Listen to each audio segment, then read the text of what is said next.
Good evening. This is January 17, 2023, the Fairfield Harbor Management Commission meeting. This is Kim Taylor. I'm at the first floor of Sullivan Independence Hall with Jack Herschler, Bill Perugini. On the phone is, among the commissioners, is Jeff Warren. I have no other commissioners, I don't believe, on the call at this time. Is that correct? So that being the case, I'm going to appoint Jeff Warren full commissioner for purposes of this meeting, able to vote on all the business that we'll be transacting tonight.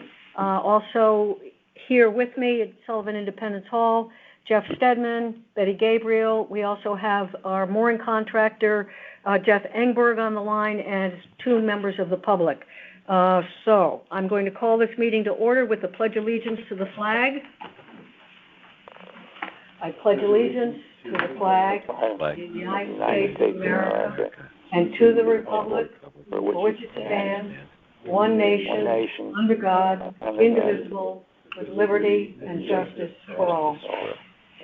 So, thanks everybody. We will have the December 2022 minutes at our February meeting. So moving right along to my, actually right now the agenda does not include, my mistake, does not include a discussion of the Kenzie Point tentative approval that we got notice of from DEEP in December, and I would like to add that item to the agenda. To do that, I need a 2/3 vote of all who are present. So 2/3 vote will be 2/3 of 4 is 3. So can I have a motion to that effect? I'll make that motion. Jack moved. I'll second. Bill seconded. All in favor? Aye. Thank you. Aye. So we will have as our item number 6 on the agenda under old business will be the Kenzie Point discussion. And Mr. Stedman will lead us with that since he was the one that got us an extension of time to comment to DEEP. So thank you, everybody. My report. A lot happened around the storm and around the lower wharf this last month.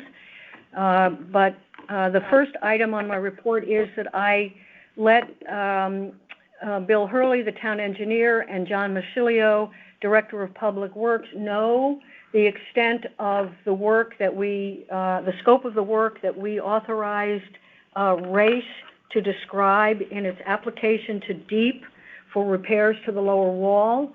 I wanted to be sure that they knew that we were concerned with some of the more basic parts of the project and not necessarily a reworking of the whole building, for example, not rebuilding the piers on the north end of the lower wharf. On December 22nd, I know the harbor master received, as did many other officials in town, a notice from DEEP that they are tentatively approving the dock at Kenzie Point that we have commented on in the past, and that the site that we went out and visited a couple of times last year. What was I going to say? On December 23rd, in the midst of, or just after the storm that took down the bridge to the lower wharf pier, I let Jackie Bartolone in the First Select Woman's office know, because during our Jack and my conversation with them on a couple of days prior to that, we had informed them that we had some concerns about the safety of the lower wharf pier. On December 23rd, I exchanged emails with Terry Brown, the Fairfield Grants Coordinator, about the process for refunding the SHIP grant that was awarded by the Connecticut Port Authority to the town in 2018. The issues that we and Terry were discussing was the need to account for all town expenses related to the town's cost share portion of that grant. And we're just beginning to get that organized, and that's what we were discussing. On January 3rd and January 9, I emailed Mark McDermott of the RTM. I wanted to be sure, again, Jack and I had visited the RTM on December 19th to describe to them some of the work that we were thinking needed to be done at the Lower Wharf, and I wanted him to be aware that there had been some damage to the Lower Wharf piers in the storm on the 23rd, as well as that there were no stairs that were part of the original, that had been part of the original plans for the land swap between the town and the Harbor Road, 1100 Harbor Road resident, but in fact when the swap was voted on by the RTM, the stairs were no longer part of the project. On the 4th of January, I called Race to request their assessment of the damage from this storm on December 23rd to be sure that the work that they were going to be describing to DEEP was not, in fact, more than what we had originally talked about with them in our meeting on the 23rd.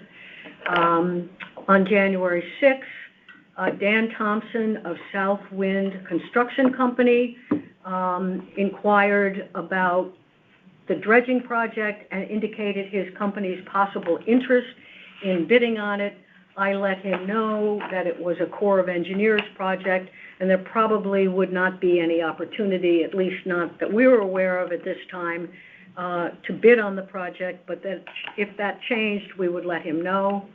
On January 6th, Jim Baldwin, the town attorney, let me know that the stairs had not been part of the project that was agreed to between the town and the owner of the 1100 Harbor Road in the property swap.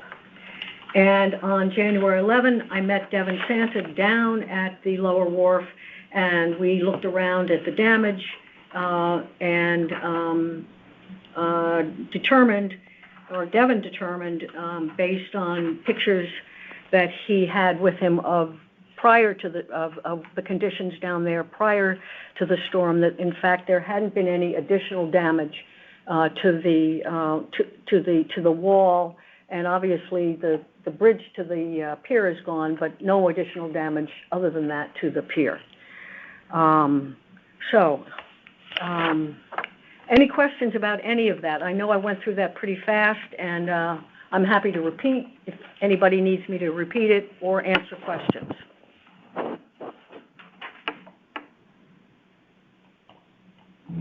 Okay, hearing no request for more information, let's go to the Harbor Master report. Mr. LeClaire. Thank you, Madam Chairwoman. Brian LeClaire, Harbor Master, with my report. A lot to report for a winter season. The first, obviously, is the December 23rd storm event that you spoke of, and I think you summarized it well. We were in communication with the Fairfield PD and Public Works to make sure that the damaged ramp did not come loose and float off to cause any damage any other structures in the harbor. It didn't, and Public Works pulled it out a few days later. So that is all set. You'll have to make a decision as a commission at some point. I know you'll be talking more about this as to whether that structure should be removed and at what point it should be removed, the remaining portion of the structure. As we approach the spring, we can take some action to make it clearly marked that to keep off of it, to have some signs put up on it so no one decides to try to put a plank themselves or a board to get onto it or climb out onto it. So we'll coordinate with science to that effect on the remaining structure. As to renewals, they are in full swing. They began January 1st, and as of a couple of hours ago, because as I sit here preparing for the meeting, my phone keeps going off with more and more renewals coming in. We have 28 full renewals for moorings this year. 10 additional renewals are under review by me. They're lacking documentation or payment that's coming in via check. And we have 42 renewals that are incomplete as of this time, not submitted. I have not been told of anyone not coming back as of this moment. No one has advised me they're not renewing. As to the wait list, of the 85 people on the wait list, 65 have already paid their $10 and renewed. 4 are under review because they've not submitted the $10 online. They are probably going to be submitting payments, and we're following up with them. And 16 have not done the paperwork yet. So we are moving well along right now in that process. Next would be the dock permit for 1143 Sasko Hill Road, which you just added to your agenda for a little bit later this evening. I sent a correspondence January 1st to Colin Clark of Deep's Land and Water Resources Division regarding the tentative determination, and I'll summarize it. I note that the proposed elevation of the structure is 7 foot 1 inch between ground and the base of the deck, measured to the end at the end of the riprap revetment. And I stress the importance of maintaining pedestrian access from Sasko Hill Beach around to South Pine Creek Beach. And that's something that the chairwoman and several of us made known last December of 2021 when we were out there with Race Engineering and looking at the proposal. And I pointed out that it should be made clear in any permit that the area below mean high water remained free for public access at all times along the coast. I then had more of a technical comment on one of the conditions where they said, at no time shall any motorized vessel be berthed at, moored at, or otherwise secured to the dock. I pointed out that they should modify that to be consistent with more common Coast Guard language and restrict any motorized vessel, sail vessel, or auxiliary-powered sailing vessel from the dock. So no one docks their sailboat there. This should be only for kayaks at the dock. We then, on January 1st, I spoke with a boater when he came in because it was reported to me that he bumped ground coming in the channel. And I confirmed that he did bump ground coming in the channel. He had a shoal keel sailboat, 4.5 feet, and he should have had 2 feet of water above mean low tide. He indicated he believed he was fully within the channel, so we became concerned that with the storm in December that we had additional shoaling that was going to be problematic. So I went back out there the next day, January 2nd, with the vice chairman, and we were accompanied by Pequot, who were kind enough to send us out with one of their vessels and people. And we took a bunch of soundings in the area just to try to determine was there additional shoaling that happened in that December storm, because we know it moves sand around across the channel by Lower Wharf. And it turns out that the depths are the same as far as we can tell as before the storm, and the vessel clearly was strayed from the channel. And when he was coming in, he got too close to the jetty. And that's easy enough to do because the 2 speed markers are out for the winter. The 5-mile-an-hour limit markers, as you know, get pulled for the winter, so it's easy to be off course.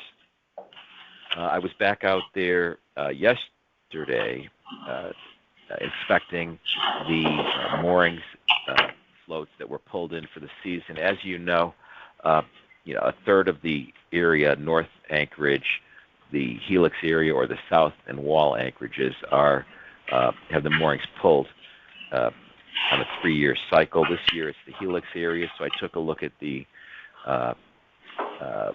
moorings that were pulled with Travis Herman at the club to determine what's going to be replaced.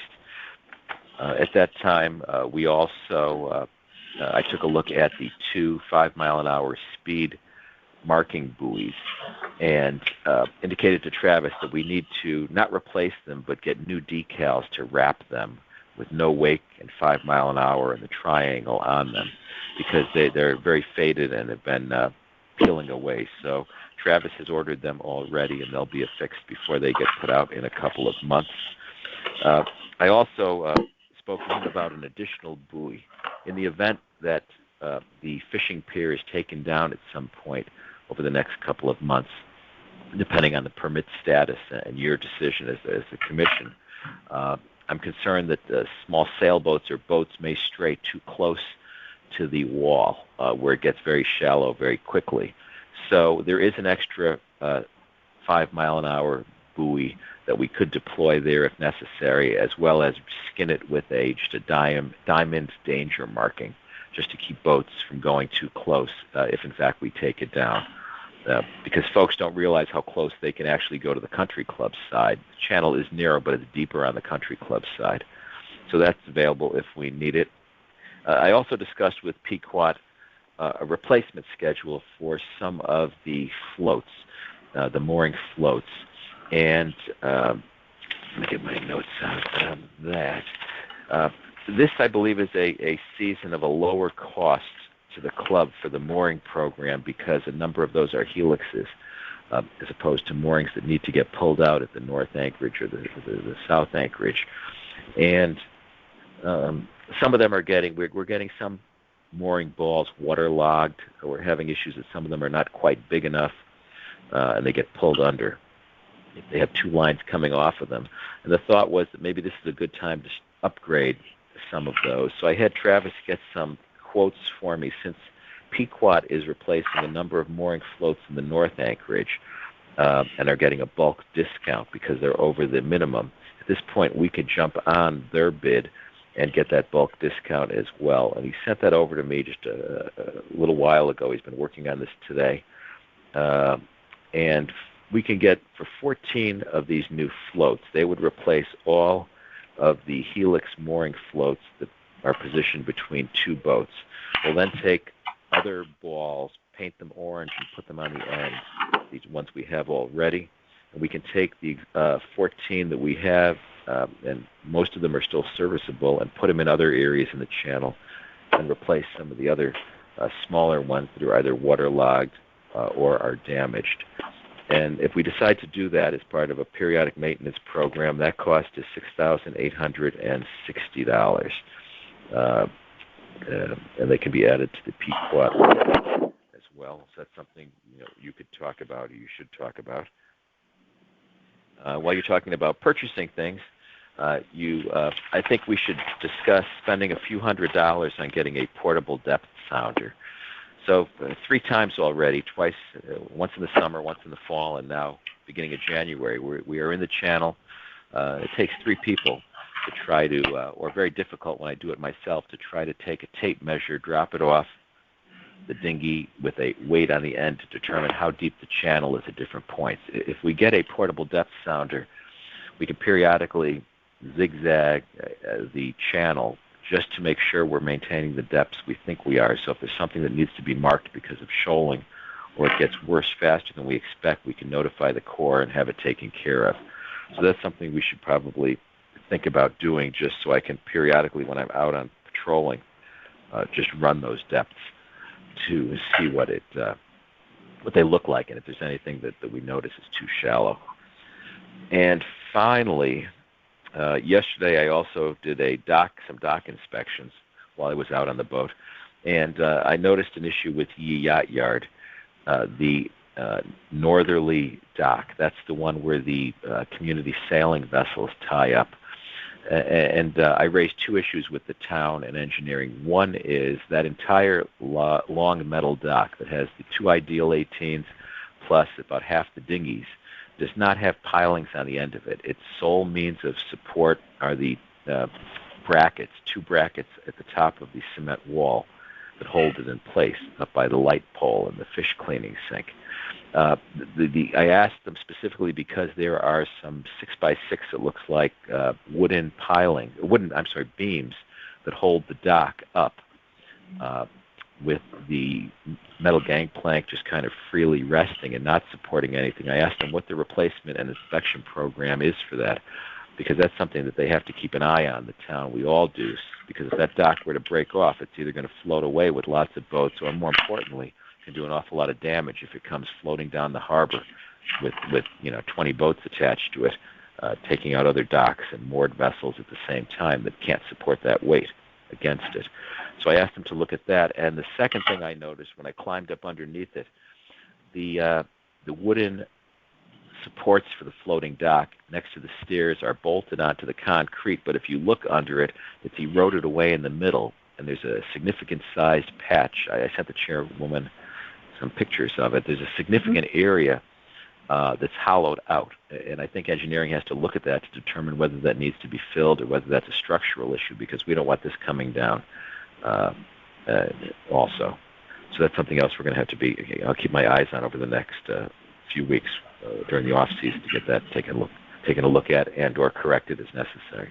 And that concludes my report, Madam Chairwoman. Thank you, Mr. Harbor Master. Did you get a response from your email about Ye Yacht Yard dock? I didn't. I'm going to look now unless it came in the last half hour, and four about their moorings, but I did not get a response yet from engineering or Justin. Okay. So we'll keep our eye out open for that. On the 14 new floats, the number that you were quoted was $6,800. Yeah, I just got it in writing. It's from Gilman Corporation of wherever Gilman, Connecticut is. It's let's see what he did. Actually, he actually quoted 20, and we need. I think the number we were looking at was 14. Yeah, it's 14. So this is actually going to be lower than this. They quoted us. I'm looking at the quote. We were looking at 14. So I think 14 is going to be a little less. It's going to be 14 times 343. Do the math right now. It's going to be $4,800. $4,802. $4,802. A couple $100 for the. A couple $100 for tax and. Founder. I don't know that there is any tax. Is there tax? They did not. No tax? The town would be exempt, I would think. Okay. And the quote, there's no tax. So in your opinion and the opinion of our mooring contractor, this would be the time to replace those 14 mooring balls. Is that? That's what they indicated, that this would be a good time because it's budget-wise, this is a year with less expenses for doing it. And, it's probably something we should do to have new ones in that area and reposition the ones that are still serviceable that we're taking in. So, Commissioners, how do you feel about that? So, just a quick question. Sure. So what's the life expectancy if what would be the consequences if we didn't? We'd have to do it again. We'd have to do it at some point. Right. Yeah. Yeah, we could wait. We have some that are in other parts of the harbor that are not in good condition. That either are underwater too much. You can see by the water rings on them at high tides because they just can't float with the weight they're trying to carry from chains. And they wear out eventually as well. So if we're going to do it, is something going to fail? No, probably not. But, because you don't attach the balls, you're tied to the chain. You're not tied to the float itself. Right, but we want really the balls. The chain up. We want the valves to be visible because we've got big boats moving around. And this is actually a new. We have big boats moving around, and this is a new style the club has tried out. And in fact, they like it, and they're working. So they're going with these on the North Anchorage instead of a traditional ball. This is more like a. If you know what a beer keg looks like, that shape, it's more of a beer keg, short, squat beer keg, because the top is flat and has a ring, a recessed ring in it. In the ring, it has two things. One is you could take your lines when you take them off the bow and drop them into the mooring ball, and they would be coiled up in the middle and they would remain in there. Remember the north anchorage where they're connected together, the town moorings and the north anchorage, if they're connected by a tracer line between them, you can't use these balls because that keeps the lines floating all the time, the tie lines. Right. In the helix area, they're not connected together like that. So once you untie your bow, if you just throw it in the water, it's going to sink down someplace, and you got to fish around for it. This would let it be thrown right into it.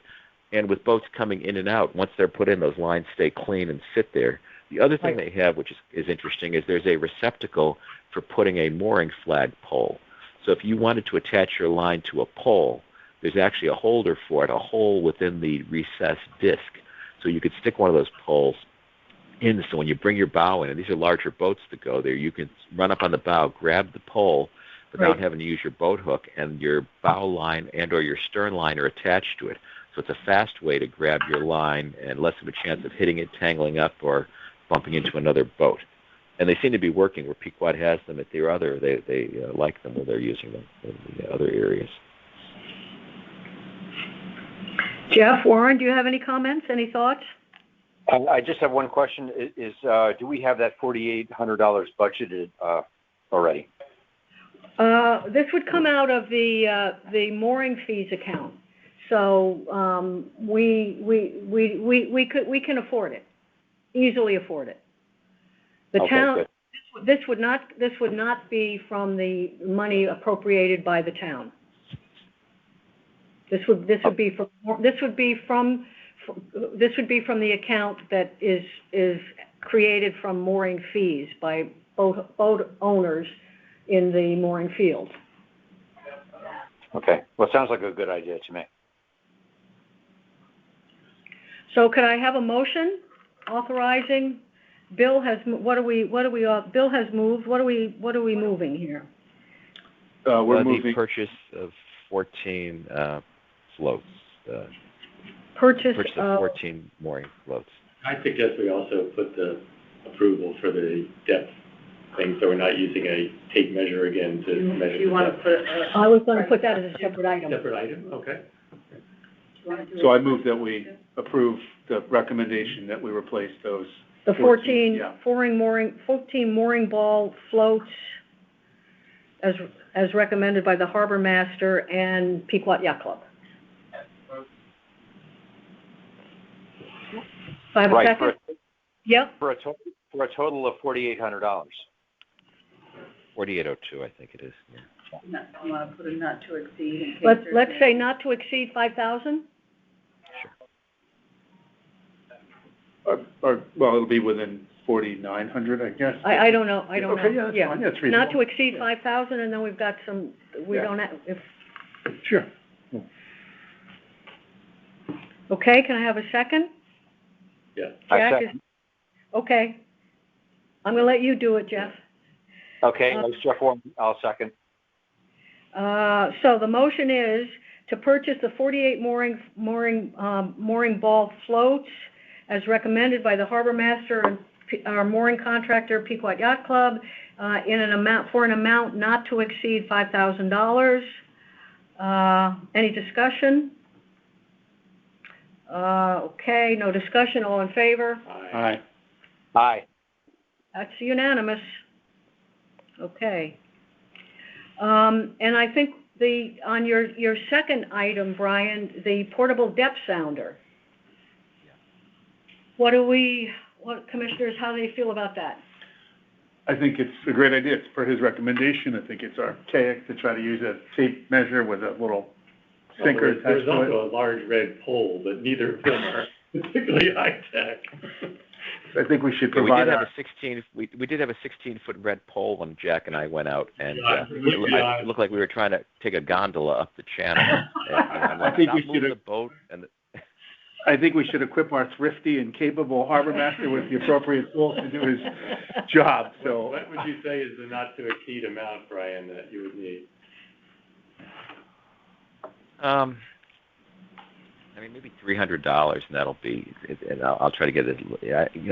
There's some that are 100 or a little over 100. I'm not sure if they're going to give us. I did talk to Garmin directly, which, as everyone knows, is a large manufacturer of this type of equipment, and I was looking to see if there's cartography software, if that's the right thing, where you can take a GPS on one of these and take depth soundings, and then I can create my own charts and then print them and then do that periodically, whether it's every couple of weeks or once a month, to see how it's changed. And they said, you think you're the Army Corps here? No, our software is not that advanced.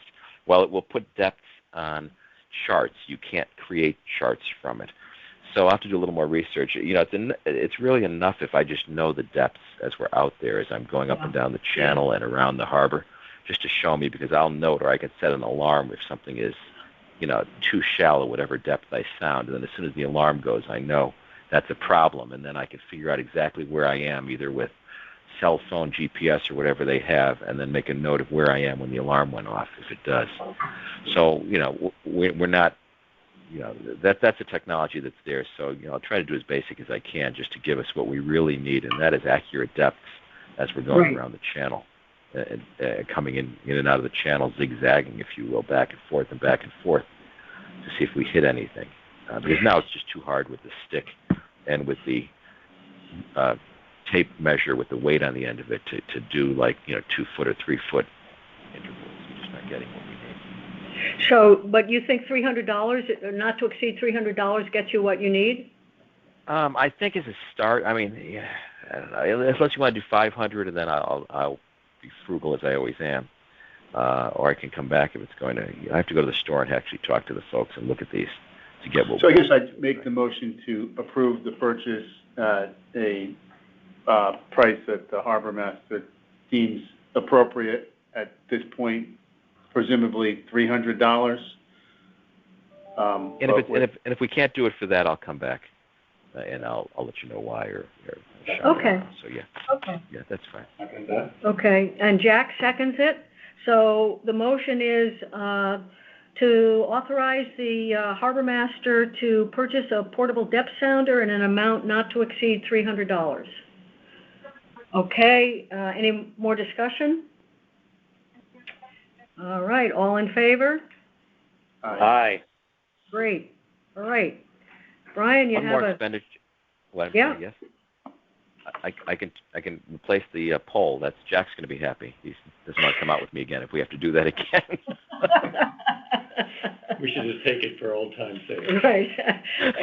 Backup. Have it as backup. Or if you don't like the other one I wanted to bring up, the other item is I indicated that we had to reskin or rewrap the decals on those 2 entrance markers with it say slow, no wake, 5 mile per hour, because they're you probably noticed if you sail, they're in very bad shape. It's been a number of years since we've done anything to them, and one of them is hardly readable. So those were ordered. Do you want me I don't have a price from Travis. He thought they might be a few $100 each to do this, but he was going to price them. So I don't know how you want to practically do that, because we don't have any choice to do that for safety. Would it be appropriate for the mooring contractor to include it in its bill for pulling and inspecting the helix? Jeff Engborg, are you okay with that? Yeah, I'm fine with that. Thank you for asking. I don't think it'll be more than $500 a piece, something like that. Okay. What Commissioner's thoughts? I mean, I don't know that we have any choice. We need to have those markers, and if they last many years.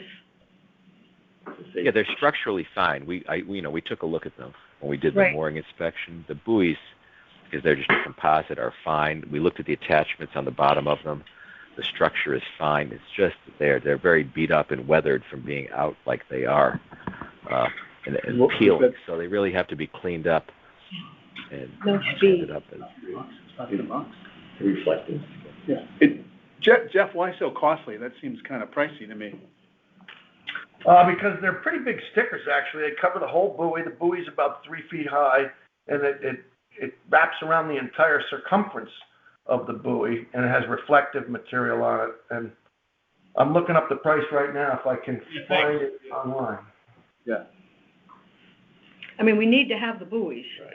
And we need them to be. Buoys are much bigger than you think. Sure. It surprises you when you actually look at one on shore. You said, holy cow, they're big. And,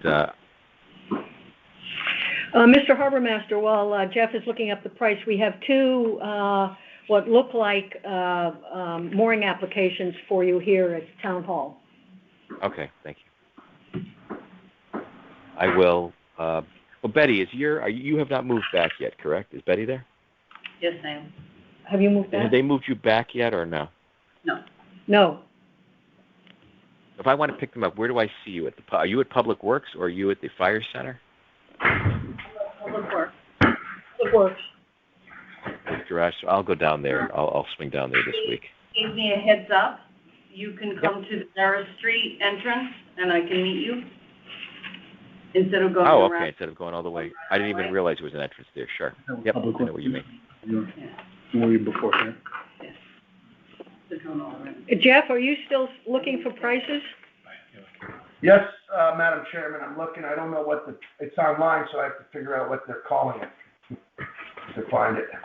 Okay. It's on our online catalog here. If you guys don't know, I'm not that familiar with it, but if you guys, What's the cost that he's on? 500? 500 apiece.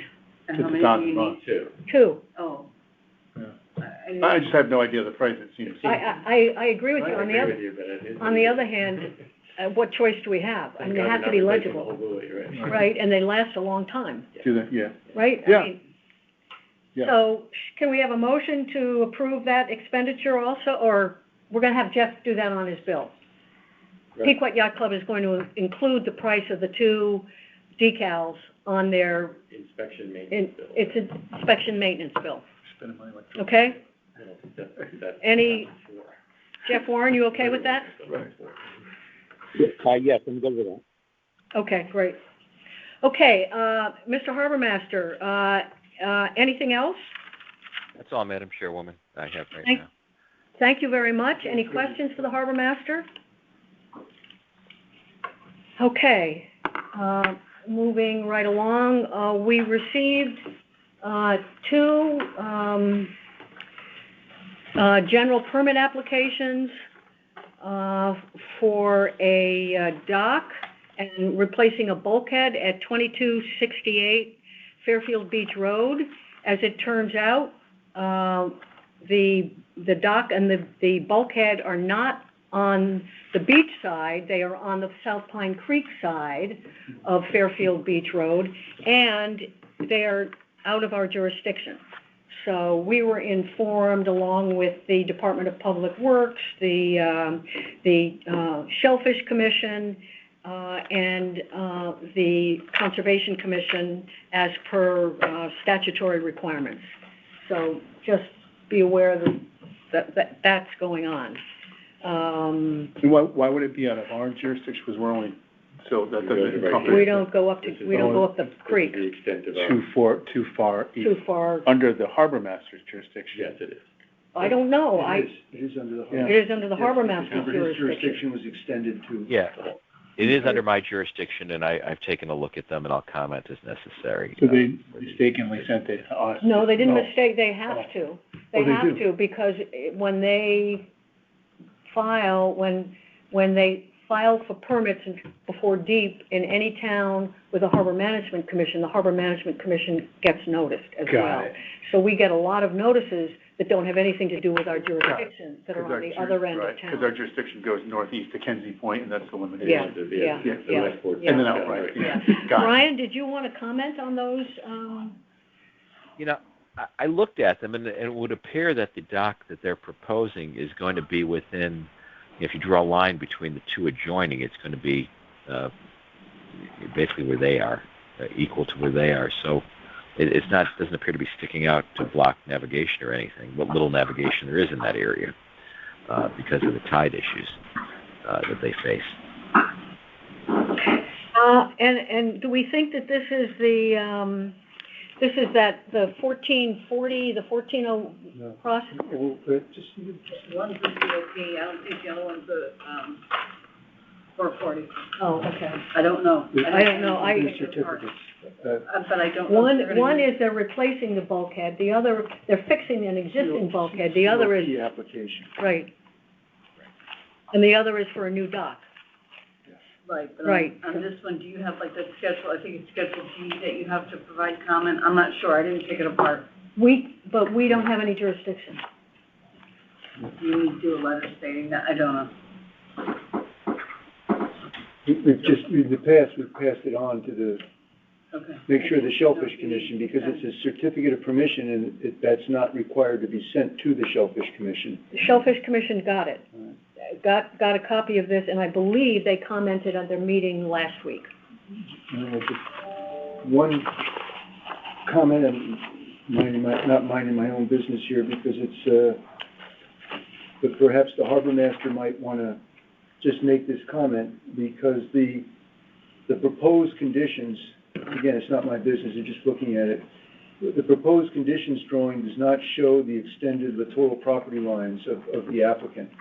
I think when we talked about that being a requirement on all drawings that we look at, and I don't see why that couldn't be made a comment to redo add to the drawings the extension of the applicant's littoral property lines and the distance between the proposed dock to those property lines. I'm not saying that that's an issue that makes this invalid, but it's just to make the drawing complete. And more accurate. Complete and more accurate. I mean, the lot is narrow, so there's not but anyway, that was my only comment looking at this.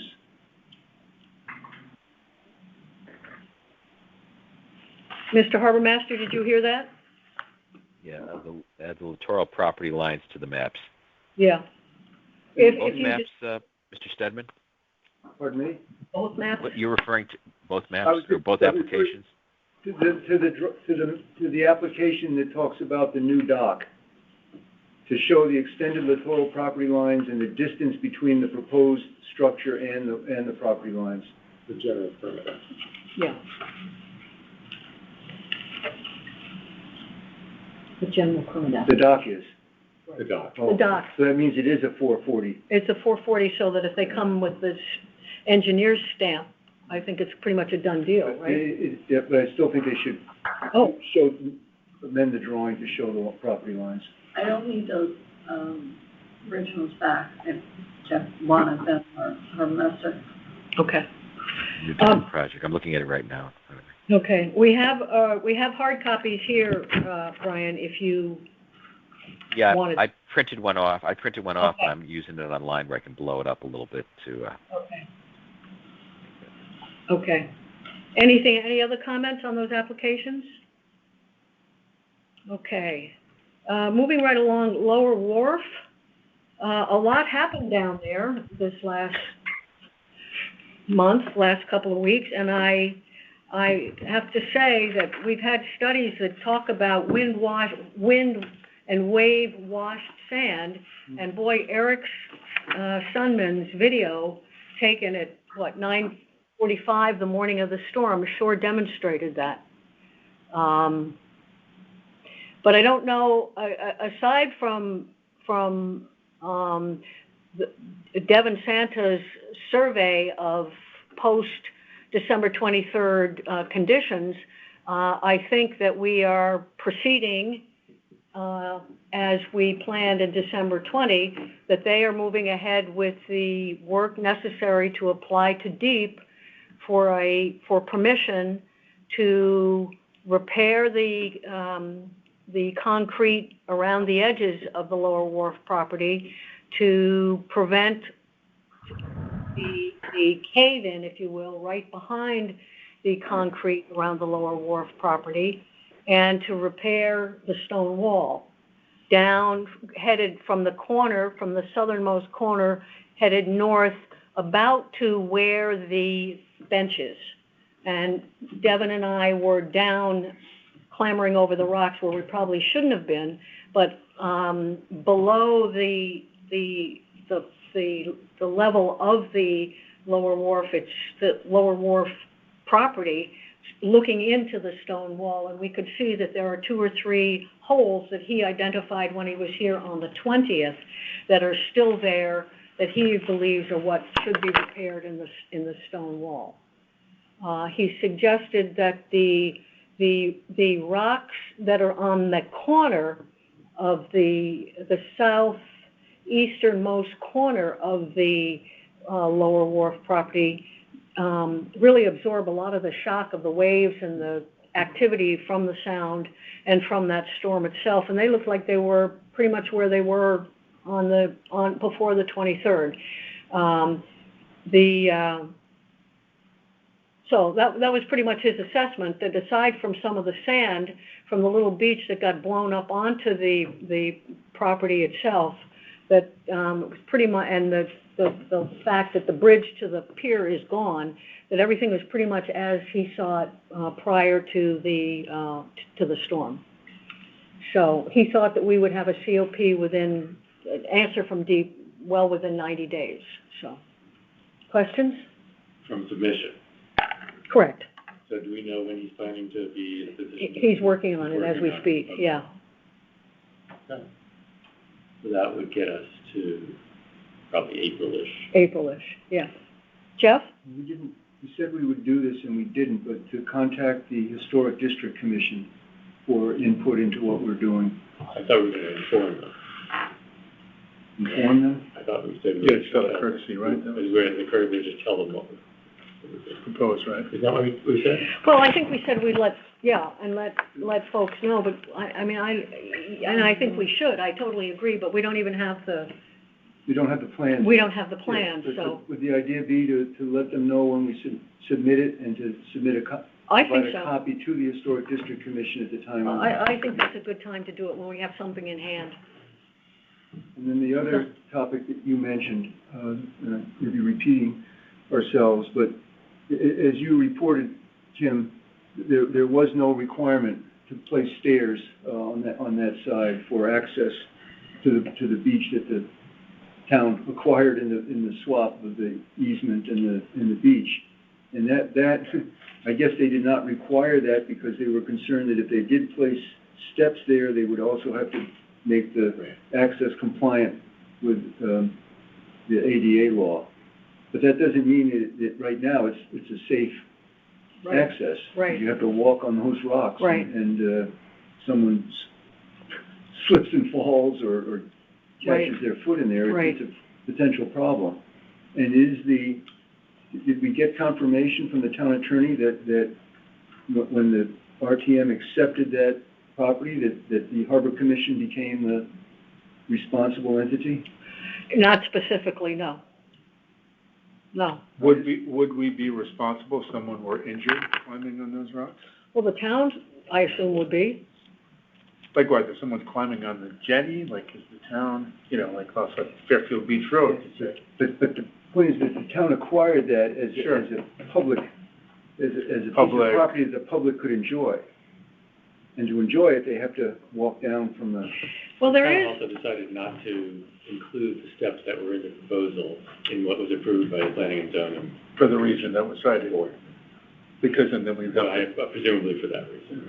Well, we don't know because we weren't part of the negotiations. Right. But we know. We didn't discover till last month that stairs weren't included in the plan. I don't know what we can do. It's been decided that there will be no stairs by planning and zoning. By the RTM though, right? From what? The RTM. Planning and zoning didn't approve the stairs as part of that. So it wouldn't even go before the RTM, I don't think, right? There were no stairs in the RTM proposal. I just don't know what we could do, Jeff. I agree. I don't know what we can do. The commission, I believe, voted subsequent to the town's acquisition of the property that yes, we would be responsible. We would manage it. We assume that, right? Well, I think we voted. I thought there was a vote. I thought it would have to, the commission can't, on its own, can't say we're going to manage the property. It would have to be assigned at such time as the town acquires property that the RTM assigns an agency of the town to be responsible. Well, then there must have been a request from the town that we manage it, and then because we had the opportunity, I don't recall, Jeff, I mean, that's probably something we should go back into the minutes and look at. Because the last letter that we wrote in response to the planning and zoning said that the commission found this was consistent with the plan because it would provide public access, but provided that the questions that we raised are addressed to the satisfaction of the town attorney. We never got an answer. And we never got an answer to Correct. that. And one of the questions was who will be, Right. will the commission be responsible for managing this? Correct. No. One of the topics that we talked about in the mooring committee meeting on this point last week was whether we should just plan to include that statement in the harbor management plan update so that gets approved by the RTM, and that would be a written formal clarification of what we already understand, which is that we're responsible for this new piece of property. And one thing we might look at and that it can help is the deed for the property that was acquired, because the deed for the lower wharf specifies that the harbor commission is responsible for Right. managing it. I have all that scanned. So perhaps the deed for this says who is responsible. I don't mean to keep going on. Right. I just don't think it's safe for people to walk over those rocks, and if somebody does get, well, anyway, we've been discussing it at a number of meetings and recognizing that it's not safe. And I mentioned that I had a conversation with Devin about that, and he said the state, DEEP, will not be happy if we start talking about moving those rocks around. But the riprap and that's kind of natural and it's there, and, you know. And we're fighting Mother Nature. Exactly. Yeah. And this little piece of property will be fighting Mother Nature as sea level Right. rises. There's two issues. One is the issue of, can we just get some clarification on who's responsible for managing it? Second question is there anything to be done about safe access to that beach area? Right. They're totally different issues. Right. And in fact, I mean, if you really want to go crazy on the safety issues, I mean, you could say there's no railing. You could go on and on. You know. Public beaches, the jetty, you could go on, and you just walk it into town hall, right? Yeah, exactly. Well, maybe that's just a question, maybe Sam, I think, and who else was involved, talking with the risk manager in the town. Right, and that maybe that they're pursuing this question, and the answer they get will be what controls what we do as far as the risk. And I will jump ahead, and Sam is not with us, but I did see from Sam that he has been in touch with the fellow in the Human Resources Department who works with the risk management people, and they are planning on getting together at Yee Yacht Yard. So there will be more on the safety and problem areas down there to come. In the meantime, I'm happy to go back and look in the minutes of 2019, April and March of 2019 are when the commission sent letters to the town with a variety of questions, and that would be about the time frame, I think, that there would be some indication from somebody about who's going to be responsible. And then we have that all scanned in one place.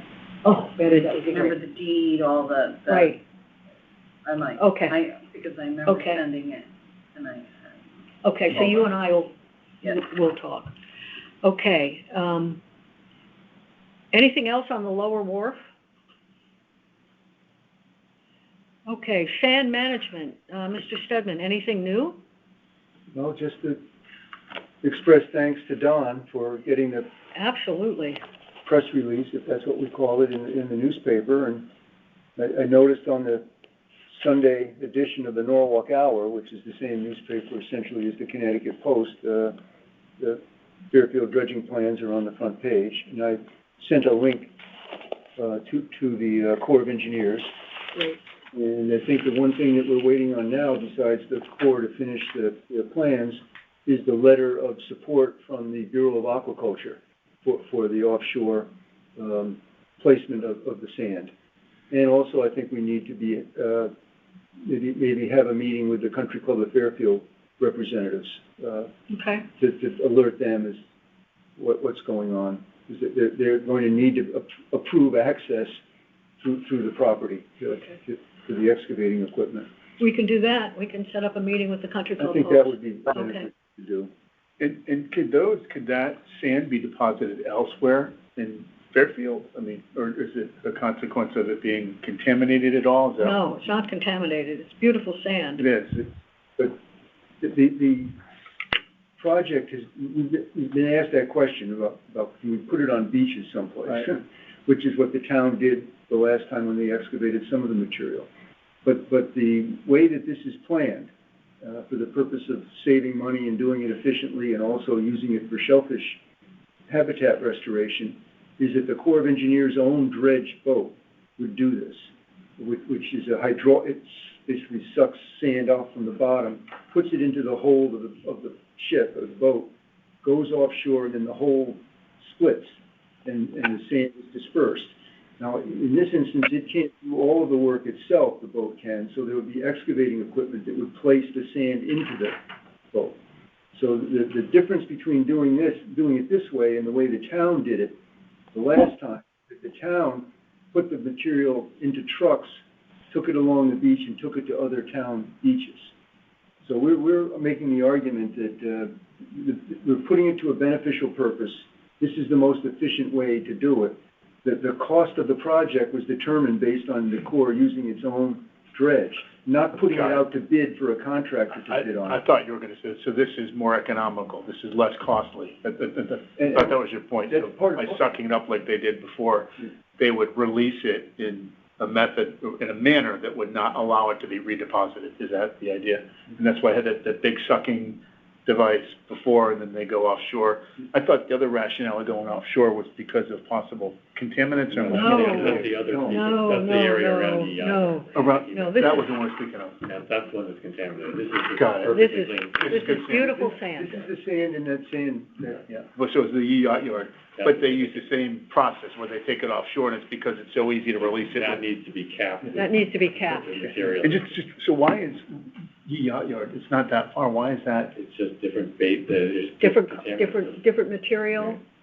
The stuff that we're talking about is coming off and running over the side here. Got it. It's not So- native material. Got it, But it's a- got it. So it's recently deposited. Blown over. Yeah. It is a good point. What's the source of that contamination? Yeah, just out of curiosity. But it's also, it's fine material.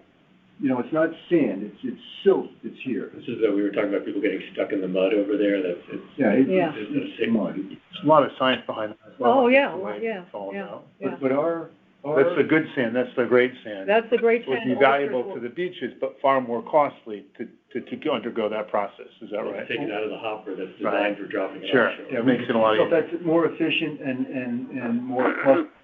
Right. Now, also, though, we know that in the channel, the entrance channel, there is silty material. Mhm. It has to be removed to restore the channel. But that can't be done with the dredge boat the ship that's doing this. Got it. That would require the mechanical, Mhm. you know, Got it. whatever you wanna call So- it, thing to pick up the. Sure. And that requires a contractor Got and it. a Corps to put that out to bid. Mhm. So that's gonna be our next part of this project. We did not want to delay this Got it. while we figure out what to do with that So material. given that, and given the additional cost to consider depositing it on the beaches as was done before, that would be cost prohibitive. We've got the Yeah. bid, right, is Yeah, that? because then, There's no bid, but the There's Corps no- is gonna the do Corps it. is The Corps is gonna do it, Yes. right, but there's no possibility of bringing it back to our beaches. well, it's gonna create oyster habitat off our shores.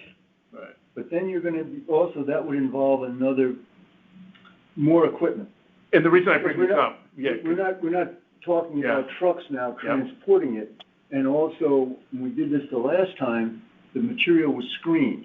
So another piece of equipment that the town rented for the purpose of it was, once they loaded it in the truck, brought it down to Sasko Beach, they ran it through a big screener to take out shells, got it, rocks and stuff before Got it. placing it on the beach. got it. So we're eliminating that. Sure. The way we're planning. And the reason I make the inquiry is, I mean, thanks to our commission, we got a lot of publicity, and so there's a lot of chatter and interest, and we need that, we need it for Penfield Pavilion, we need it for Fairfield, yada, yada, yada, so that's why I bring it up, but that's not even a possibility because of, Well, we don't have, we'd have to Right. spend our money to Right. do that. And the Corps doesn't have, it's not budgeted for the Corps to do because they're that. gonna take that and move it elsewhere, and unfortunately, it's not gonna come back to the Well, it's beaches being or used some for, it's other being used for a reasons. beneficial purpose, but not the purpose that they're talking Got about. Yeah, And the purpose is for the oyster beds and, Right. yeah. yeah. But you're right, though, because since the article appeared in the newspaper, there has been a lot of interest in people asking questions about this. And A ton, especially in light of the consideration given to what's going on with the Brazilian and hardening and the flood erosion and erosion committee. It's just a lot of. But if we were to change the scope now, Yep. to redirect the sand to some other purpose, it does, I just don't. Delay the process, be far more costly. Yeah, and this is funded, this is a federal channel funded by the federal government to use the dredge that the Corps' dredge. And they have the money. And how long was the whole process from start to finish to get that approval, just roughly? 20 Since- years. Yeah, a No, long, 28 long years. time. We started. Because I know people will probably assert that it's worth the time and effort to harden our community in Penfield Pavilion without the context of understanding this is a 2-decade process, Yeah. right, Mike? Yeah, Right? Yeah. And so Done I in think 2004 last time. we should probably publicize that as well. 'Cause well, it says in the article that Don wrote, Yep. that it's been on the Harbor Management Commission agendas for more than Yeah. 7 years. But sometimes people only see things Right, through one right, lens. right, but it's been, Just to, because and they were trying to do that in 1826. it's all right. Yeah. But 2 decades for this process, Oh, yeah. 2 decades. And Yeah. so, When the Harbor Management Plan roughly 220, Scott. was adopted in 1995, the Corps agreed to dredge the harbor. And we went through a long process, including to dredge this 100-foot wide and deep wooden approval. So we've been arguing over that ever since. And we've had to deal with the threatened grass species that Mhm. grows at the Sure. top, and then more Piping recently, plovers. the nesting of the All of piping that. plover. Right. Yep. And So- now but the other part of this that we can't forget is, we're gonna hopefully restore that 100-foot channel Mhm. width, but we're also gonna have to come up in concert with the country club, a method or a plan to try to reduce the amount of sand Sure. that's washed over. Right. And that's gonna Right. involve moving sand. Mhm. So, So this is great for the harbor for all of the reasons we cited, and the stipulation is that it's the Army Corps of Engineers that is underwriting this, and that the process is to take it and seed oyster. to do a That's right. pilot Got project it. for enhancing oyster habitat consistent with the new, Yep. last year's first established Yep. state shellfish restoration Mhm. plan. Mhm. And I understand that the motive of those looking at it from that perspective, why, let's not use this to harden, but they might not understand the context of the approvals we have, nor realize the length of the process. Nobody's looked into what the volume of sand that's actually get removed, what difference that would make in alternative plans that you're talking about, which is Yeah. Right. to fix the problem on Penfield Right. Beach. Speculation. Enormous beach. But it's a precious commodity for those folks there, so, purely speculative, but thank you for clarifying that. Well, and we Good to also know. refer people to the commission's website, Yeah. which has information of those Yeah. photos and presentations on the project. So essentially an 18-year odyssey. Oh, yeah. 28. 28, so Long time. Long 28. time. And it's, it's almost and 3 decades.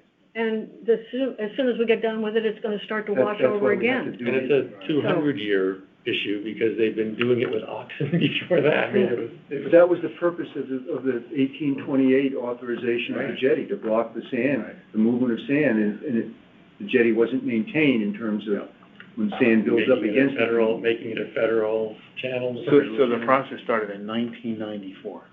1995, because we're not going over old history, I don't need to do that, but the understanding we had is that if the town could establish a harbor management plan What's the plan, March of 95?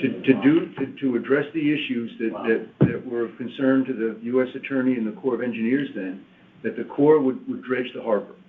And they were good to their word that they did, but the DEP would not let us restore the 100-foot width of the channel where that encroaching sand spit is, because of environmental concerns. Piping plovers, And we think that we've addressed all those now, so it's a long process. yes. It'll happen again, but to Jeff's point, if we can work with the country club to Yeah. mitigate the accumulation of sand, Sure. we can prevent it from happening too soon. Let's suggest the underlying issue rather than treat the symptom, right? I think that's, yeah. Great, thank you for clarifying. Any other questions on sand management? Any comments? Okay, moving right along, mooring committee, Mr. Hirschler? Yes, the mooring committee met on January 10th, and Kim, Jeff Warren, Brian Leclerc, Jeff Stedman, no, Jeff was not there, and I attended, and everything was covered by the Harbor Master. Okay, any questions for mooring committee chair? Okay, moving right along, deputy harbor master search, Mr. Perugini. Yes, in spite of our IT challenges in locating the elusive file, the harbor master was gracious enough to locate the original and sent it to me on December 21. I made the requisite changes based upon our conversations relative to the time frame for the recruitment process. And so the next step would be to circulate that as we had discussed prior. Did you send that to me? No, Okay. I have not. Yeah, no, not yet. The only consideration that we had was relative to the deadline, so I thought perhaps making it 30 days upon discussion. We thought it might be appropriate to make it 2 weeks. If we wrap it up by January 31, though, that's inside of 2 weeks. So maybe we should possibly make it February 15. It's the committee's call.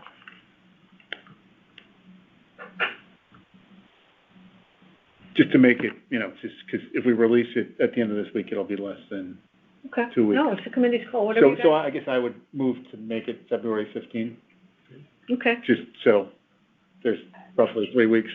2/15 would be the Wednesday, I think. Deadline. I'm sorry, the deadline. the Yeah, deadline for Yeah, application. and so I prefer like electronic correspondence, as we discussed, just for simplicity, so we could circulate it quickly. If you could send that to me, I will make that a priority. Okay. Tomorrow, and So you probably, I think the next update would be Friday or the following Friday for the town. I'll try to get Yeah. that to her. Yeah. I'll try to work on it tomorrow. Good. Worst case scenario, Okay. scenario is Thursday morning. Okay, thank you. Any questions, Deputy Harbor Master search? Okay, moving right along, discussion of the DEEP's indication that they're going to they've tentatively approved the dock at Kenzie Point. Jeff, the deadline for commenting from the public was today, Friday, It was January 14th, was but Saturday. DEEP agreed to extend the comment period to allow the commission to provide comments at tonight's meeting. So DEEP is allowing us to comment even though the comment period has closed. So, Jeff, you want to? I will try. We spent a lot of time reviewing this proposal, including the site visits with the DEEP representatives and the applicant. And the property, of course, has a very interesting history, which don't need to discuss now, but it's been subdivided into 7 lots with 5 waterfront lots. And this application for an 85-foot-long steel pile-supported fixed pier, and then a pile-supported fixed platform. It's interesting that the fixed pier extends to a distance waterward of mean low water. And that's sort of unusual because I thought DEEP's policy was a fixed pier to mean low water and then a ramp and a float afterwards. So I think that's one question we might want to ask. But anyway, the commission responded back in February of last year, almost a year ago, when the commission reviewed the pre-application plans for this property. And the commission had no objection then to the plans going forward to a DEEP application, with the understanding that the commission would review it when it goes out to public notice and provide additional comments if it wished to, and that's what we're doing now. So among the comments that the commission expressed a year ago, or back in February of 2022, is that we made notice that members of the public often walk along the shoreline here, and that any action by DEEP to approve this should include appropriate conditions to ensure that the structure does not unduly interfere with traditional public access along the shoreline. Now, they don't have a condition specific to that, but in the plans, as I think the harbor master mentioned, the vertical clearance is 7 feet, 1 inch at the shoreline. Another comment that we made was that we understood about the conservation restriction administered by the Aspetuck Land Trust along the shoreline here, and that we presume that the proposed project is consistent with the requirements of that conservation restriction, and that the land trust has provided written concurrence. We never got a response to that, but I think that's still a valid point to make. And then we were concerned about the potential for construction of other water access structures on the other properties that are created by the subdivision. In other words, there are 4 other waterfront properties. And the commission was aware that the subdivision approval, which, by the way, the subdivision application was not submitted to the Harbor Commission as it should have been pursuant to the statute and the code, but that's another topic. The commission is aware that the subdivision approval specified that no additional docks or other structures shall be allowed in the entire conservation area outside of the applicant's property. However, the conservation area only extends to mean high water, since it's a planning and zoning thing, and it doesn't talk about docks that may be constructed waterward of the mean high water line. And then we also noted that pursuant to the Commission's rules and procedures for mooring and anchoring, that no approvable mooring locations offshore of properties in the outer harbor are permissible due to exposure to wind and waves. So those were comments that I don't know if this was someone. Right. Go ahead. Those were comments that we made back in February of 2022. Now we're asked to make final comments.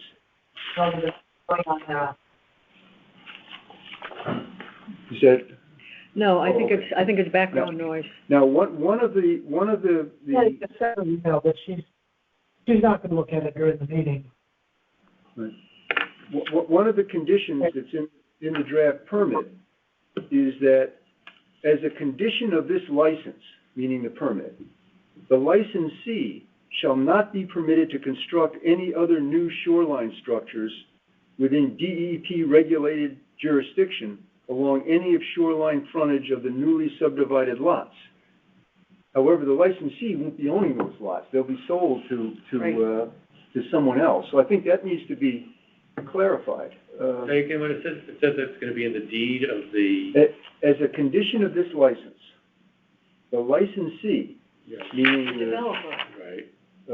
What is the licensee? 1143 Sasco Hill Road LLC, shall not be permitted to construct any other new shoreline structures within deep DEP regulated jurisdiction along any of shoreline frontage of the newly subdivided lots as depicted within the application in perpetuity.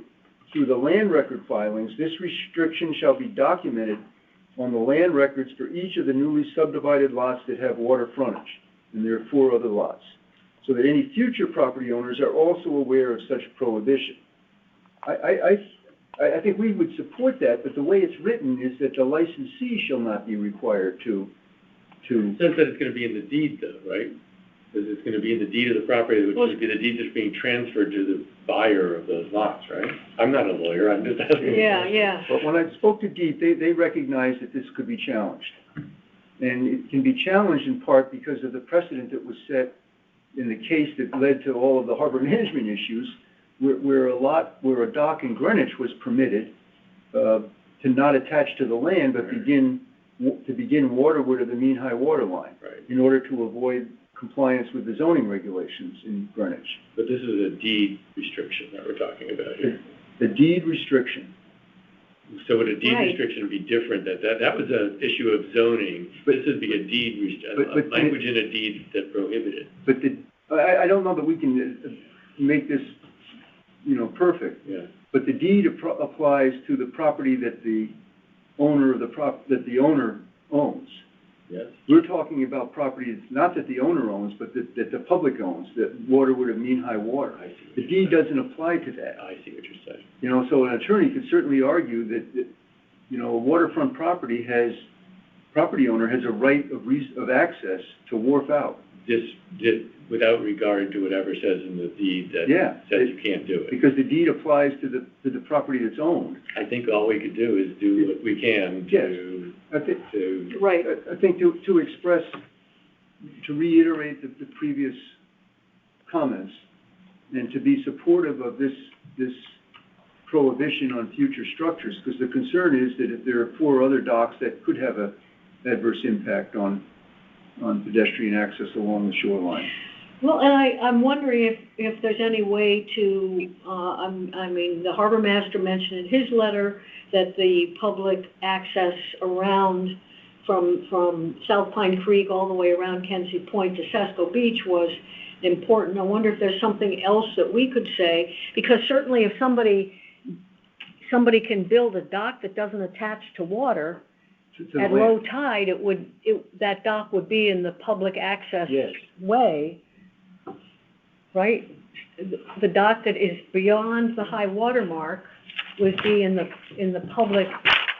So how do we? You can't see this, but if you had a structure that began a little bit waterward and then you walked out, it just seems like, and Deep agreed that the waterfront property, for someone to buy waterfront property for such a substantial amount of money is going to argue that they have a right to wharf out, and that's case law in Connecticut. And that's what will dictate the ultimate decision, right? I assume. Right? We can't. Again, I mean, who knows? But who knows? You know, who knows? Right? Who knows what's gonna? Yeah. So I mean, it seems to me that by stressing that we want to protect the public access, that we get Deep to recognize right, it. but what they did with the one that they've approved is high up, Right. and so it's sort of going over the public access. And that was the rationale, and they could do that on. But they 4 other can't ones. because this is a conservation. They can just raise, but they could still create a raised structure. They could Well, they still would have create a to. raised It would create a raised structure, but it would go over Yes, over the but it wouldn't- conservation. Yes, Yeah. exactly. Well, but that's more of a hassle. Yeah, that's true. I mean, And then you're also changing the natural character of the shoreline. Question. But my thought was that I think we also would want to be supportive and reference the harbor master's comments that he Right. referred to tonight. I think that's Get a right. copy of that, and that we could reiterate our previous comments of I know that the Shellfish Commission is very concerned that when some of the old structures, which is nothing more than, you know, old pieces of wood stuck in the ground, that when some of that gets removed, that there might be bad things that contaminate the shellfish beds. And I don't know if that's something that we want to mention as well. If we had the comments that the Shellfish Commission made, we don't have tonight. No, we I'm don't. assuming that they've already submitted those because of the deadline. I don't know whether or not they submitted additional comments over and above what they did at the pre-application in February of 2022. So you're essentially suggesting that we reiterate what we said earlier and endorse the harbor master's letter, which goes into some detail about the accessing as well. Yes, and maybe also point out that the existing condition that they have where they specify that the licensee shall not be permitted to construct any, And was passed along to others. I think it's the owners of the future property should not Future be. property owners, yeah. Not the licensee. Yeah, and get them to correct that, yeah. I think the issue for our commissioners is that the commission needs to collaborate with whoever's town clerk, whoever approves these future deeds to ensure that that requirement is actually in the deed going forward. That's not, until the things get acquired, there's nothing to do. It says the land record filings to be filed within 30 days after license issuance.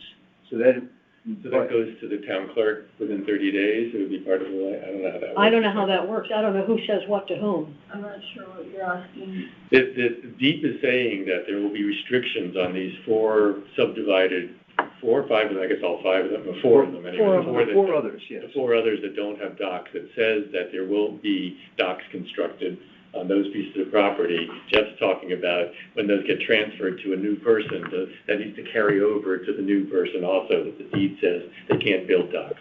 The town clerk doesn't have any control over if someone comes in with a legitimate, a document, if they want recorded on the land records, if it's recorded on the Right. land It gets records. recorded. the town clerk's office isn't the one that says, no, this isn't a good document. No, but how do we make sure that what's in this requirement does get recorded in the town clerk's office? Well, I guess we asked an attorney to send down their paralegal to check the records. Or do we ask to see the proposed filing for the land records? To see, To be kept informed of. to see what, yeah, so Get a copy of it. within 30 days, Right. the owner, the applicant, the licensee has to file this restriction in the land records. And that We would be- like to see and that would be stamped by the town clerk, and we'd like to see a copy of the stamped version, so Right. now we know it's been received. Well, do we want to see it You're before? not talking about the deed, you're talking about a restriction. A restriction that on is- the property for all restriction 4 of those separate. properties, right? They would do that, and then it would be up to the title searcher Fine. to put that in. I think we would ask to see the proposed language before it's submitted to the town clerk. Okay? Okay, Why don't we ask we can do that, and we can always get somebody to go down there and see what was actually filed. See what they're proposing and ask the firm representing the developer to show us the documents, copies of the documents that they filed. Yeah, I think that's what we could do. You're using before and after. Yeah. Right, That- right, that and they've proof been, that they filed it, and also to let us see it before they filed. Yeah.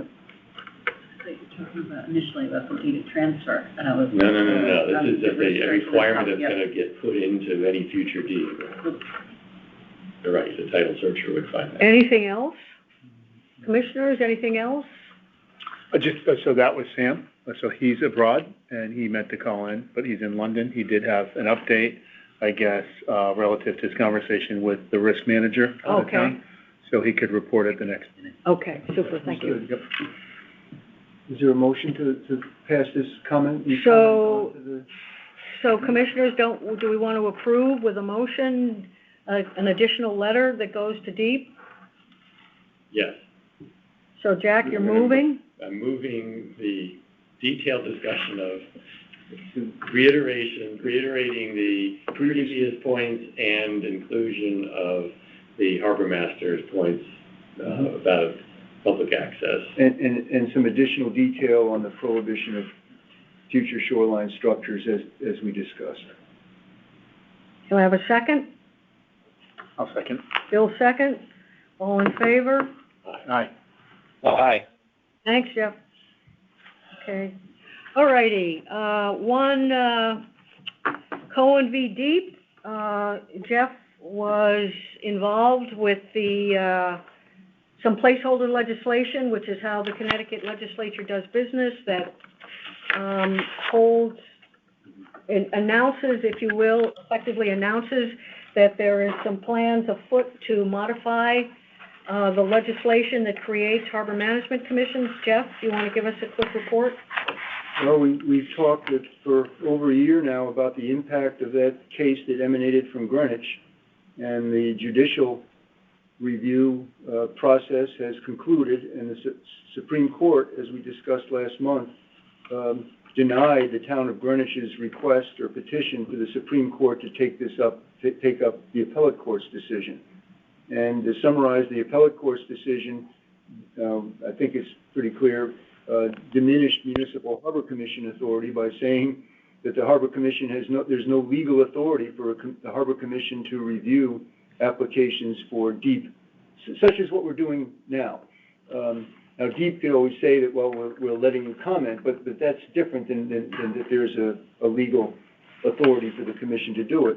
And then the other finding or judgment from the appellate court upholding the Superior Court is that for a recommendation of the Harbor Commission to have any weight, it must be a recommendation that's spelled out ahead of time in the harbor management plan, which is sort of a ridiculous thing to think could be done, that the commission could have a predetermined answer for everything that might arise. And the perfect example of that is the Exide situation, where we didn't, in the plan, have a recommendation for how that area should be remediated, but we had recommendations and policies for protecting water quality and quality of life, and that enabled the commission to be involved. So we've been struggling with this, but we thought that we would wait until after the judicial process has run its course to talk about pursuing an amendment to the harbor management statutes. And to the credit of the mayor of New London, on behalf of the New London Harbor Management Commission, and you know New London has quite a number of interesting issues to deal with that affect harbor management, including the redevelopment of the State Pier and some other interesting things. So the mayor of New London on Friday of last week, and we spent a good deal of time working on this, submitted what's called a placeholder statement. It's not the proposed legislation, but it's a statement that intend to submit that legislation for an amendment to the Connecticut Harbor Management Act. So this was submitted to New London's legislators. Now, I can read, what I would ask is if the commission could be supportive of this placeholder statement and be willing to work towards an appropriate amendment to the statutes to achieve this. So the statement that was submitted is a proposal to amend the 1984 Connecticut Harbor Management Act, sections codified in sections 22A through 22A of the general statutes. Won't read it all. The act authorizes any municipality having navigable waters within its limits to establish a harbor management commission and prepare a harbor management plan for review by the Army Corps of Engineers, approval by the state of Connecticut, and adoption by the local legislative body. As of January 2023, 26 Connecticut towns are implementing duly approved and adopted harbor management plans, and the City of New London is in the process of preparing a plan. The proposed amendments are intended to continue to advance the legislative intent of the Act. That intent, clearly stated in the legislative history, is to provide jurisdiction and authority to municipalities over matters pertaining to the use and condition of their harbors and navigable waterways, acting in coordination with state and federal authorities, including the Connecticut Department of Energy and Environmental Protection. One more paragraph. The proposed amendments are necessary at this time to clarify and confirm well-established and well-recognized municipal harbor management authorities and practices, and to maintain the effectiveness of municipal harbor management plans in response to uncertainties and questions resulting from recent court decisions. The effectiveness of harbor management plans, as seen by harbor management commissions throughout the state, is otherwise diminished by these court decisions, stating, among other things, that municipal harbor management commissions lack authority to review and make recommendations on proposals for state permits affecting their harbors. Such authority has long been established and recognized in all harbor management plans approved by DEEP and adopted locally.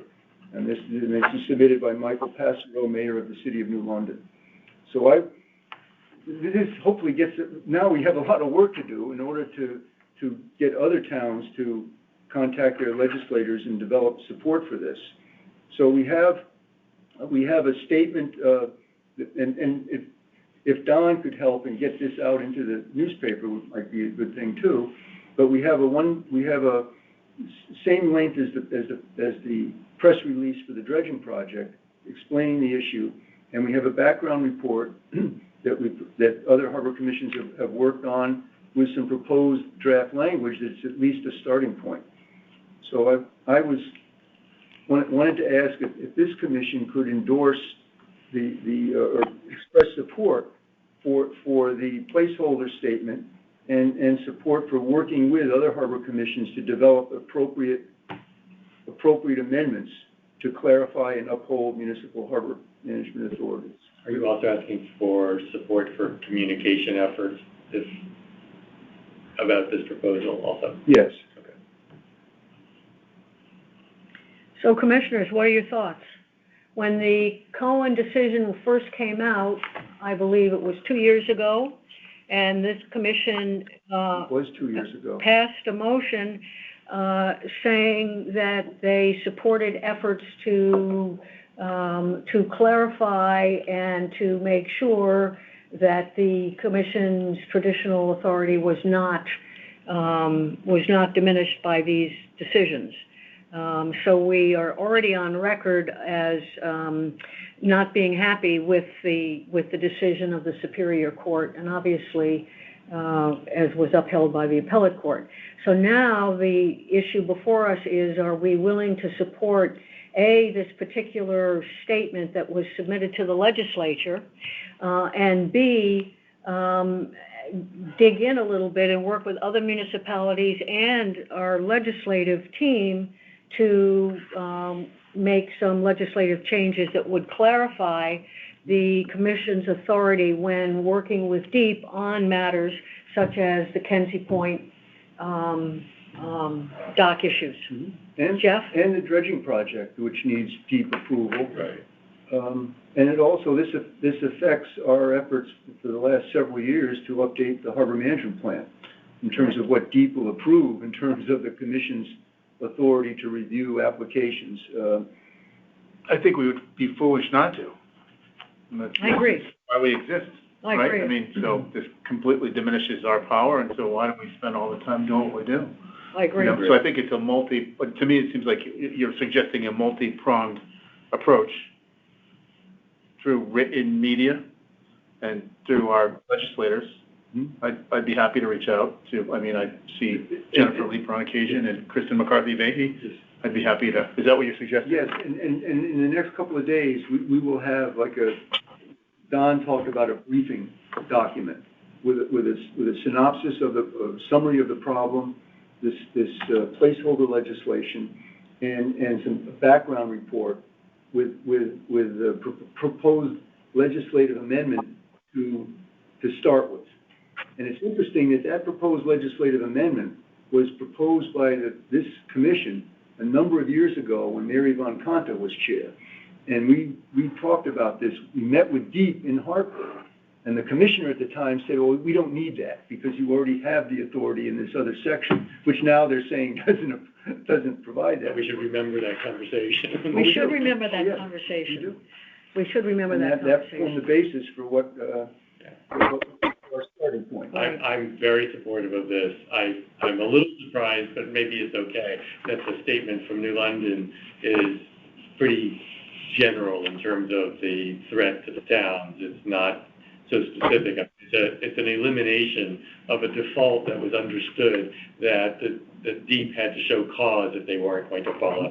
And they didn't go into that level of detail here, but I assume in the legislative proposal, it'll make that crystal clear. Well, this is because there is no legislation, because I understand that, right, but okay. But they're just saying that it's a takeaway from the authority, and it doesn't go into specifically what's been undone here. We wrote it in kind of non-confrontational way that let's fix things and clarify things. And but in explaining to folks what we want, we have to refer to the past. Right, and we did meet with, Jeff and I met with Kristen McCarthy-Vahey. Mm-hmm. We had, Jeff, I believe, talked to Senator Huang. I exchanged emails with Jennifer Leeper about this. So we've already, this was 2 years ago, that we kind of got this going, and we decided, well, we better hang on until the appellate court has decided, and so here we are 2 years later. So the only other thought I had, Jeff, is that if we're going to do this outreach, we should reach out to the harbor management commissions that are upriver. That's what we're doing. Because those folks will represent a whole different region of the state than just folks who are facing on the sound, and I think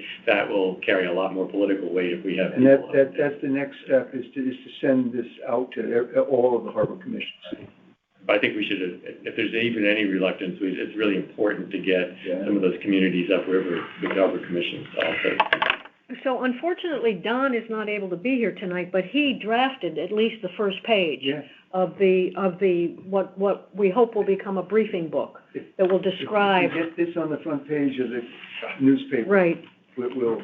So we already owe a lot to Don, and hopefully he'll be willing to help us with this issue too. So could I have a motion supporting the placeholder statement and supporting work with other municipalities, including the Harbor Commission's upriver, to affect some activity in the legislature. Yeah, I'll make the motion. Bill moves. Can I have a second? I second. Thanks, Jeff. Any other conversation? Discussion? Okay, all in favor? Aye. Aye. Aye, great. All right, unanimous. All righty, so, once again, the last item of new business is simply the, great, video that, Eric took on the day of the storm. I thought it'd be important to have that in the public record, so that the notion of, wave washed sand is now something we can see and appreciate. Any other new business? Oh, I'm sorry to prolong this, but Aquarium had submitted a permit application for a permit that involved repairing, replacing, and rehabilitating the Hemlock Reservoir Dam. And you know that this is related, we spent a lot of time on the diversion project. And so they put forth a permit, and DEEP issued a notice to approve it. And with the provision that if they get 25 signatures, they'll hold a public hearing on it. So it's some of the same groups that were interested in the diversion project petitioned for a public hearing, which I believe, and I'm not sure about this, but it was told that the public hearing will be on February 1. It's probably a Zoom meeting. But it's something that the commission, I think, should be a participant in. We talked about the need to monitor conditions downstream of the dam, and they're talking about new equipment in the dam. So I think that's something that the commission should be involved with. Okay, so you'll get us the link or the? Yes, I'll okay. find out about it. Okay, so we can report back at the next meeting. Okay, any public comment?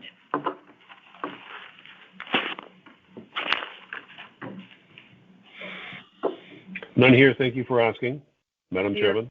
You're very welcome, Mr. Smith. Any, Pat Carroll, any comment? Okay, hearing no comment, no new business. I need a motion to adjourn. Bill moves, Jack seconds, all in favor? Aye. Aye. Aye. Thanks, Jeff. We are adjourned until February 21, 4:30.